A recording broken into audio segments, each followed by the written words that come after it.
দক্ষিণ কলকাতায় রয়েছেন আমাদের সংবাদদাতা সুপ্রকাশ চক্রবর্তী। তার কাছ থেকে জেনে নেব ভোটদানের পরিস্থিতি।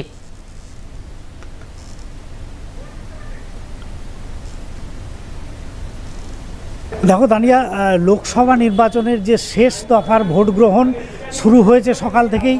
আমরা দক্ষিণ কলকাতার বিভিন্ন জায়গায় এসেছি। দক্ষিণ কলকাতার যিনি তৃণমূল কংগ্রেসের প্রার্থী সেই মালা রায়ের ওয়ার্ড অফিসের কাছে আমরা এখন আছি। এখানে দুটি বুথ তৈরি হয়েছে এবং আমাদের পিছনে দেখছো একটা দীর্ঘ ভোটারদের লম্বা লাইন। তবে একটা কথা বলবো যে এই যে লম্বা লাইন দেখা যাচ্ছে, আমরা কিন্তু দক্ষিণ কলকাতার বিভিন্ন যে বুথগুলো সেখানে ঘুরে দেখেছি, কিন্তু জেলাতে যেভাবে ভোট গ্রহণ হয়েছে, আমরা বিভিন্ন জেলায় যখন লোকসভা কেন্দ্রের ভোট গ্রহণের যে একটা লম্বা লাইনের ছবি দেখেছি, কলকাতার ক্ষেত্রে তা কিন্তু দেখা যাচ্ছে না।